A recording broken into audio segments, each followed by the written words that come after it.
Welcome to India brother. എന്റെ സഹോദരന് ഇന്ത്യയിലേക്ക് സ്വാഗതം. പ്രസിഡന്റ് മുഹമ്മദ് ബിൻ സയ്യിദിനെ പ്രധാനമന്ത്രി നരേന്ദ്രമോദി ഇങ്ങനെയാണ് ഇന്ത്യയിലേക്ക് സ്വാഗതം ചെയ്തത്. ലോകം മുഴുവൻ കീഴടക്കിയ സ്വാഗതം ചെയ്യും.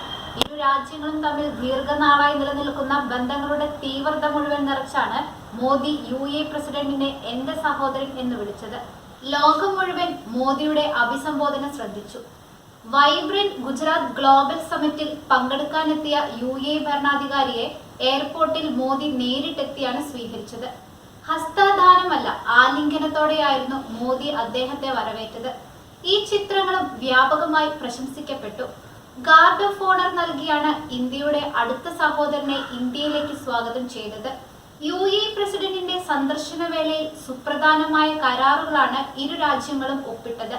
പുനരുപയോഗ ഊർജം, ഭക്ഷ്യ സംസ്കരണം, ആരോഗ്യ സംരക്ഷണം എന്നീ മേഖലകളിൽ സഹകരണം ശക്തിപ്പെടുത്താൻ ഇന്ത്യയും തമ്മിൽ ധാരണയായി. 2070 കാർബൺ പുറന്തള്ളുന്നത് പൂർണ്ണമായി ഇല്ലാതാക്കാനാണ് ഇന്ത്യ ലക്ഷ്യമിടുന്നത്. ഇതിനായി ഇന്ത്യയിൽ പുനരുപയോഗ ഊർജ്ജശേഷി വൻതോതിൽ ഉയർത്തുന്ന പദ്ധതികൾ നിക്ഷേപിക്കും.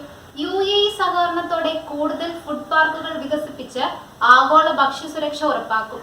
നവീന സാങ്കേതിക വിദ്യ ഉപയോഗപ്പെടുത്തി കൃഷി വിപുലമാക്കുക, കുറഞ്ഞ ചെലവിൽ പരമാവധി ഉൽപ്പാദിപ്പിക്കുക, കർഷകരെയും വിതരണക്കാരെയും ഒരു കുടക്കീഴിൽ കൊണ്ടുവരിക എന്നിവയാണ് മറ്റു ലക്ഷ്യങ്ങൾ.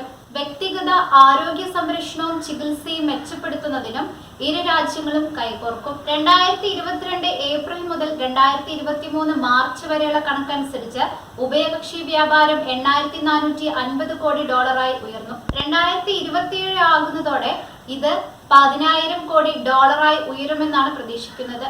സമഗ്ര സാമ്പത്തിക പങ്കാളിത്ത ഉടമ്പടി അഥവാ സെബയാണ് ഇന്ത്യ സാമ്പത്തിക ബന്ധം ശക്തിപ്പെടുത്തിയത്.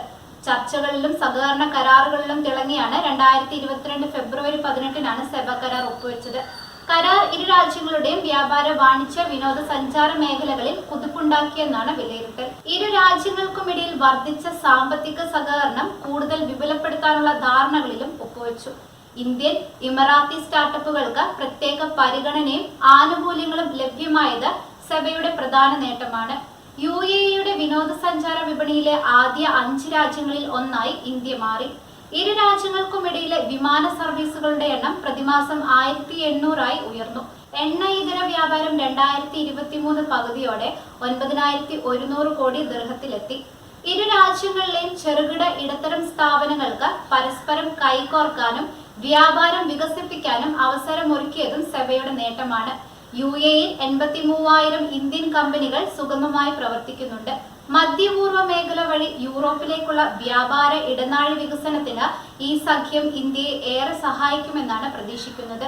അതിനിടെ ഫെബ്രുവരി 14 ബാബ്സ് ഹിന്ദു മന്ദിർ ഉദ്ഘാടനം ചെയ്യാൻ പ്രധാനമന്ത്രി എത്തും.